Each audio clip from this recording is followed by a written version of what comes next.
Ji welcome to the channel physical education with Zahid और मैं हूं आपका host Mohammad Zahid Mahmood.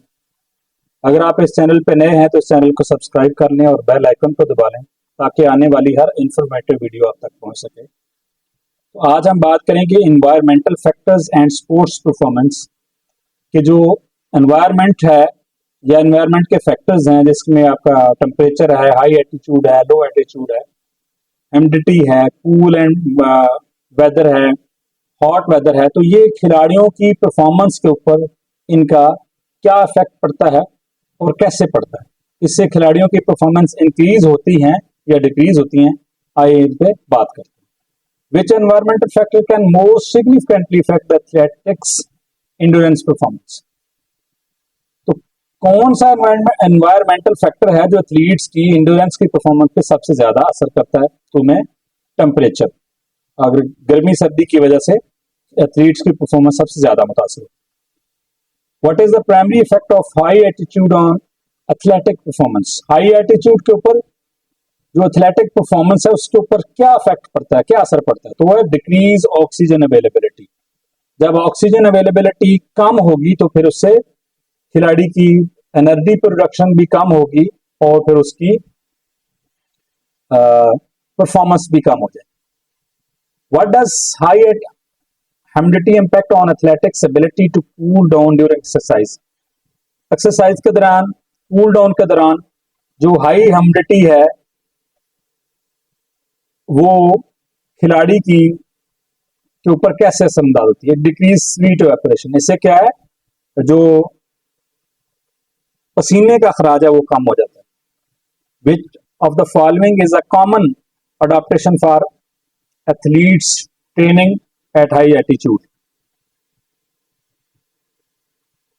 Increase red blood cells.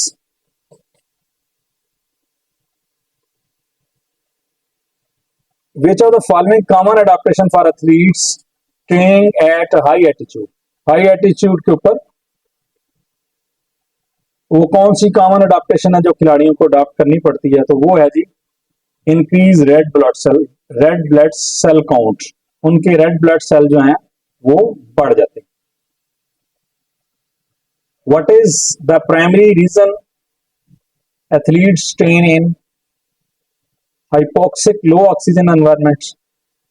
क्या वजह है कि जो खिलाड़ी हैं जहां पे लो ऑक्सीजन है उनको वहां पे एथलीट्स को क्यों ट्रेनिंग करवाई जाती है? तो उसकी वजह है to increase red blood cell production. तो उनकी बॉडी के अंदर हम रेड ब्लड सेल की जो प्रोडक्शन है उनको बढ़ाना चाहते हैं। How does cool weather typically effect an athletes performance? ठंडा मौसम किस तरह खिलाड़ियों की परफॉर्मेंस के ऊपर इफेक्ट करता है? It can decrease muscle function and increase injury risk. इससे क्या है, मसल फंक्शनिंग जो वो कम हो जाती है और फिर इंजरी का रिस्क जो है वो बढ़ जाता है,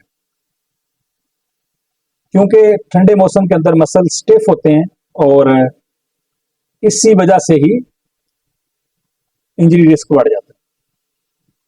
Which environmental factor is most likely to cause dehydration during exercise? Exercise के अंदर ये कौन सा फैक्टर है जो डिहाइड्रेशन का सबब बनता है? तो high humidity. What physiological change occurs as a result of acclimatizing to high height conditions? कि जब हीट बहुत ज्यादा हो तो ऐसी सूरत में क्या रिजल्ट होता है, फिजियोलॉजिकल क्या चेंजेस आती हैं? तो यह जी इंक्रीज स्वीट रेट। इससे क्या है, पसीने का अखराज जो है वो बढ़ जाता है। How does wind resistance typically impact performance in outdoor sports like cycling? Cycling के अंदर, आउटडोर स्पोर्ट के अंदर विंड जो है, हवा की जो रेजिस्टेंस है वो कैसे असरअंदाज होती है?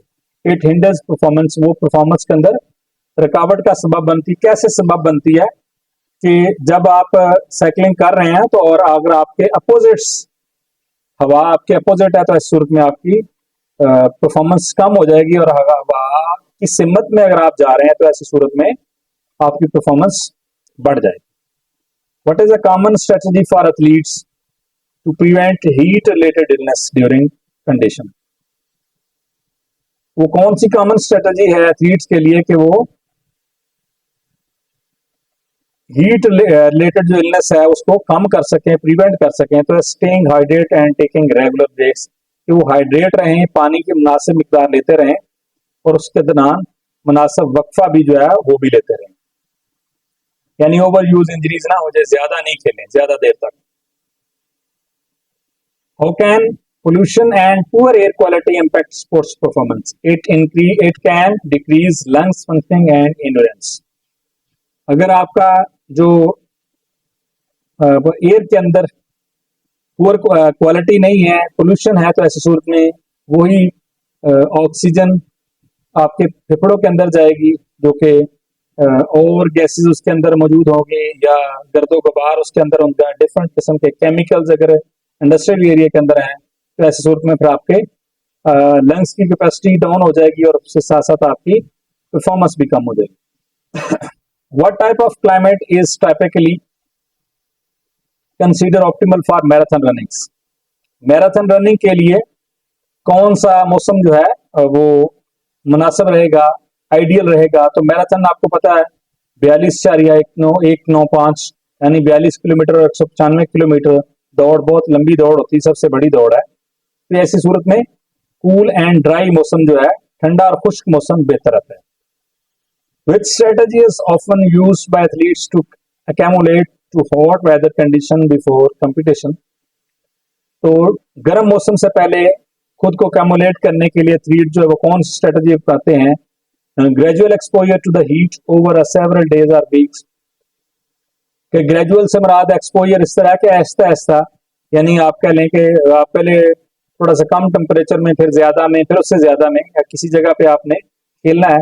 इस तरह कह लें कि अफ्रीका में अगर आपकी साउथ अफ्रीका कहीं पे टीम जाए तो वहाँ बहुत वो गर्मी वाले इलाके हैं। अगर आप यूरोप के किसी मुल्क में जैसे बरतानिया जाते हैं वहाँ खेलने के लिए, जहाँ तो वहाँ सर्दी होती है, तो इसलिए टीमें 2-2 हफ्ते पहले चली जाती हैं। उसकी बड़ी वजह यही होती है कि वो खुद को एमुलेट करती हैं वहाँ के एनवायरनमेंट से, वहाँ के मौसम से।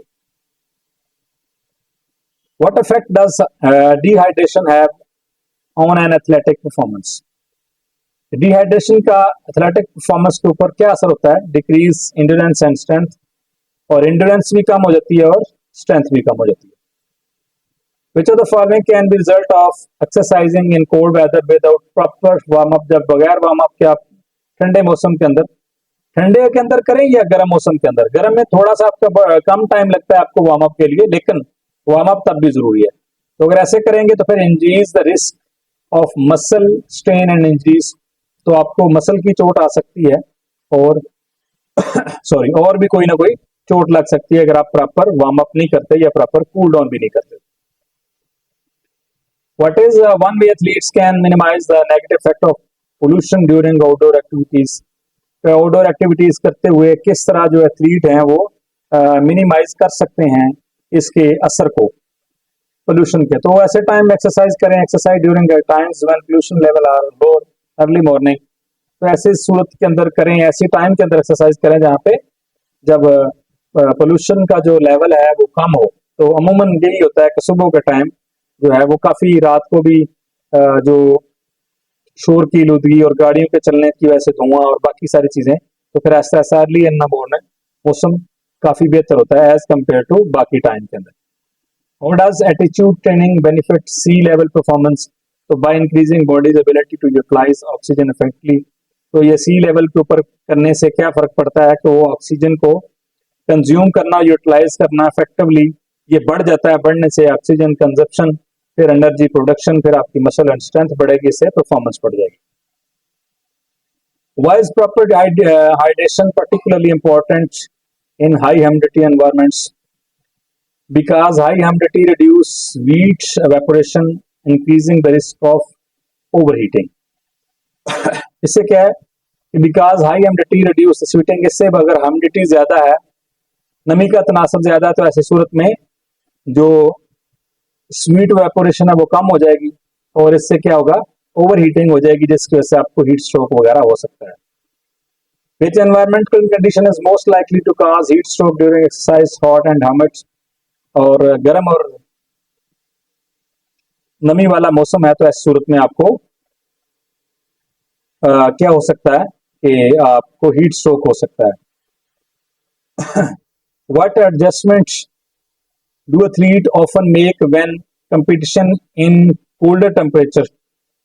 तो किस तरह खिलाड़ी एथलीट जो मेंटेन करते हैं अपनी बॉडी टेम्परेचर को जब वो ठंडे मौसम के अंदर खेल रहे हो, तो wearing layered clothing to maintain, यानी डिफरेंट कपड़े की लेयर, यानी कि ट्राउजर के ऊपर दूसरा ट्राउजर, ऐसी सूरत में ताकि बॉडी का टेम्परेचर जो है वो मेंटेन रहे। तो ये थे आज के factors affecting environmental factors and sport performance के हवाले से कुछ सवालात। ये आपको वीडियो आपको कैसी लगी, ये कमेंट सेक्शन में अपनी राय का इजहार कीजिएगा और वीडियो को लाइक एंड शेयर जरूर कीजिए।